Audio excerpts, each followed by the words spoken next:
Hello and welcome to the Halftime Report here on Bear Football, part of the Bar Room Network. John Maffone alongside Aldo Gandia. The Chicago Bears trailing the Minnesota Vikings 7-6. Bears get a late field goal to cut into the deficit.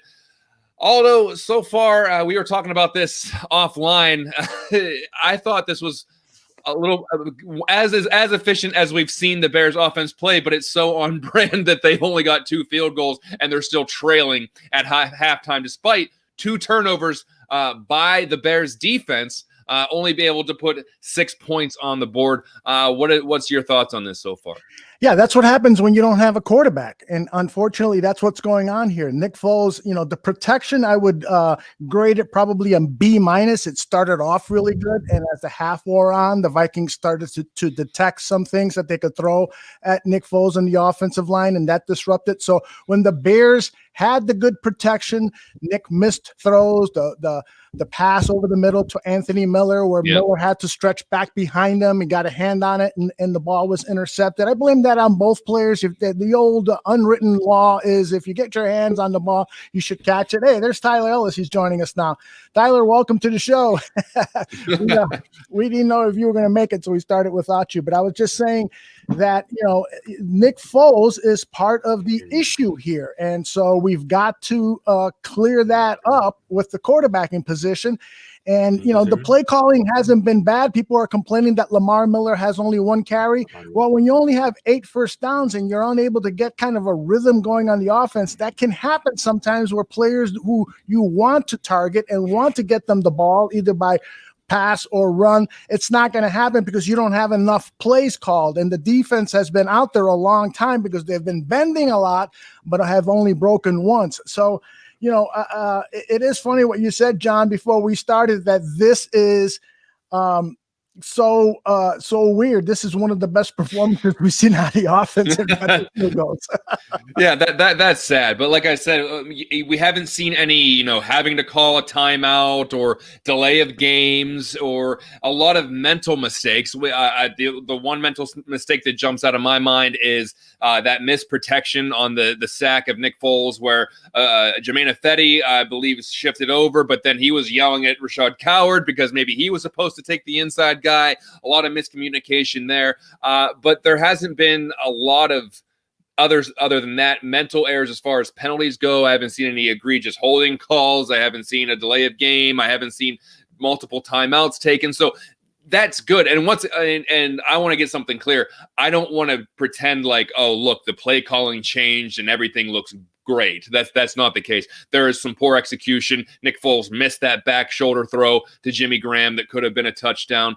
There were missed opportunities on execution, and you can make that case for that. The same thing was happening whenever Matt Nagy was play calling. However, I like the way that he's utilizing Cordero Patterson, both as a receiver and as a running back. He leads the team with 25 yards rushing right now. So we're seeing some different things with Bill Lazor calling the offense, and maybe things are going to start rolling a little bit better in the second half. The Bears get the ball to start the second half, so that might be an opportunity for them to set the pace for the rest of the game. But at the same time, 2 field goals isn't gonna win the game for you. You're gonna have to put the ball in the end zone eventually, and you can only ask the defense to do so much. Honestly, what else do you want the defense to do? They gave up a touchdown, but Khalil Mack was gonna have to run that back for them to have to score a touchdown in this ball game. So they already had 2 big turnovers.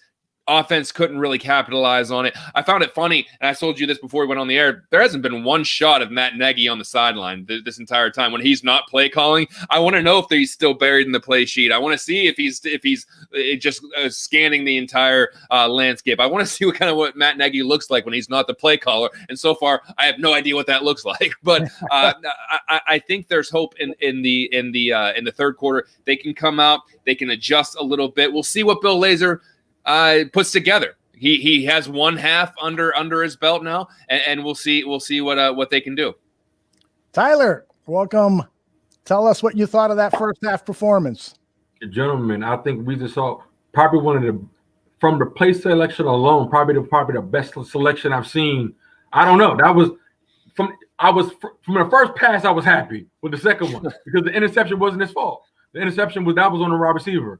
And so I was happy. Like Naga, you're done. That was it. And so like I saw we were attacking. Even Cordell Patterson was like hitting the hose hard. I like the play selection. And so Cole Kmet making a playoff type catch on a crucial third down. Nick Foles falling backwards.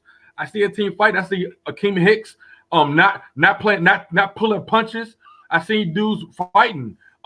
Buster Screen, with all due respect, it seems to be the liability of the defense. Other than that, I feel like we're playing pretty good, but they seem to be attacking our nickel DB.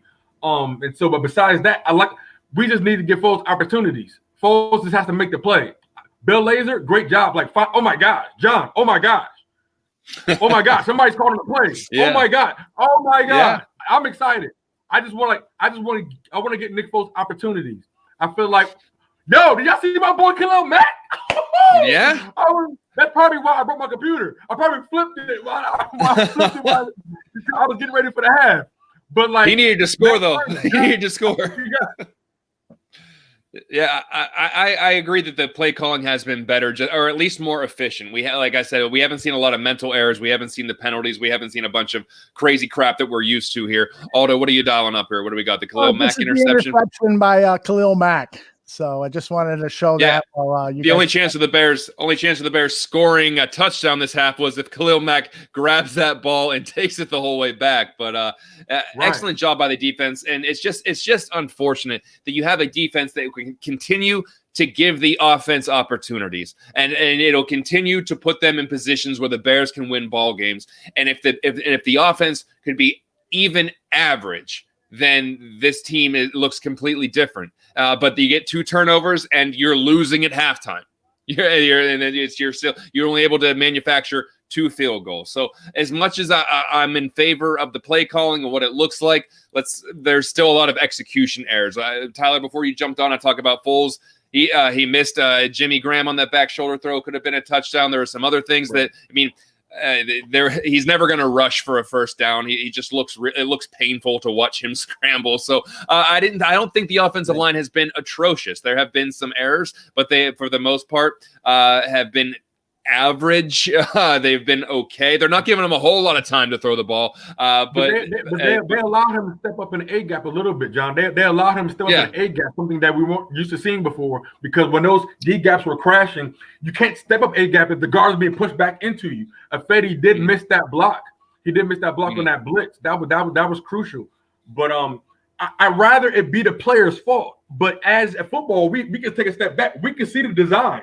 Hey, you can say, hey, somebody's open. Oh my gosh, breaking news. Like, wait a minute now. And I think that I'm interested to see what Bill Lazor does in the third quarter, because obviously we know the Bears are not a third quarter team. So we'll see if they can get the ball at half. They can get the ball coming out of the locker room. Guys, if they score a touchdown on the first drive in the third quarter, I mean, that's serious momentum, because they haven't got a third quarter score all year, especially in the first drive. So let's go see them drive down the field, see if they can put it in the end zone. If they can, then they're cooking with something. But the last thing I want to see is a 3-and-out when they get the ball in the third quarter, whenever they have a chance to really get momentum on their side. They got momentum, a little bit of momentum, by kicking the field goal at half, getting the late turnover. That's a big point swing. Minnesota could have scored there, and instead the Bears get points. So we're talking about maybe a 6-point swing there. But if they can come out and keep that momentum going and score, then they're cooking with something. But that's yet to be seen this year. I don't know why I'm being so positive right now, but I have those vibes that they could come out and do it. Please. Yeah. It's rare. We need this win desperately, because it's crucial. Just kind of leaving our grasp here after the quick start that the team had. And so a victory tonight and a victory against all of the NFC North teams is imperative in order for this team to get to the playoffs. And so, like you mentioned, John, we have not done well in third quarter. So I'm hoping that there are some good halftime adjustments now under Bill Lazor's offense, we could perhaps call it, and that the defense continues to play at a high level, but perhaps doesn't bend quite as much and gets out of the field quickly so that the offense can do some more things. And Tyler, what do you think? Do you think the Bears should perhaps blitz more to create some bigger plays? But then again, they are creating big plays, but it's just taking them a while to do it. It's taking them a while to do it. Cousins is doing a good job of checking down the running backs in the middle of the field. And so I think our linebackers, look what happens when we spy Mac back. Like, I mean, we sometimes we don't like it when he does that, but look at that right there. So long as when they do that, they're going to I like how we're hitting at the point. None of that yak, none of that after contact. Those are the things that we're stopping. And so create big plays. Don't play scared. At the end of the day, we're hitting hard. Like Kyle Rudolph, I think it's his first career fumble, something like that. Like, hit him hard, make him remember. Like the Titans, right, John? Make him remember. Yeah. Well, I can probably say with confidence that if they lose this game, it's not going to be the defense's fault. I mean, we're nitpicking a lot, and everyone wants to break down what the defense is doing wrong. They held the Vikings to 7.5 points. I mean, it's they're losing, so we can be pissed off about it and talk about why the Bears aren't winning. But they held a football team to 7 points in the first half, and in a time where the league is scoring points at a record pace, that they're holding a football team to 7.5 points. And if they can continue that pace, they should win. Any team worth its salt should win a ball game with a defense like this. So we'll see if the offense can pull through. That's right. They have yet to drive the field, the Vikings. They got that first score because of that interception off those 2 double turnovers. So they have yet to drive the entire field. Our defense is bending, but they're bending to the 40-yard line, shut down. And that's really optimistic. We started to drive off with a good 14 drive play. I just want to see them sustain some drives. Let's keep sustaining some drives. Nick Foles just make the decision, get it to the open guy. This is on Nick Foles. Bill Lazor's already sold me on getting guys open. Nick Foles now is like John, you guys said, we got to execute, hit the holes hard, and that's really what we got to do. It's in our favor. It's really in our favor because the defense. I think some sacks are going to start coming. I mean, it might be some more interceptions. Who knows? But we got to tighten up because they're looking for 24. Watch what I'm telling you. They're looking for Buster Screen, man. Mm-hmm. He's getting beat. All right, second half is about to start, fellas. So we're going to be right back here immediately after the game. Tyler Ellis, John Buffone, and me, Aldo Gandia. We're going to wrap up this game from A to Z. Hopefully a Bears win. See you guys later.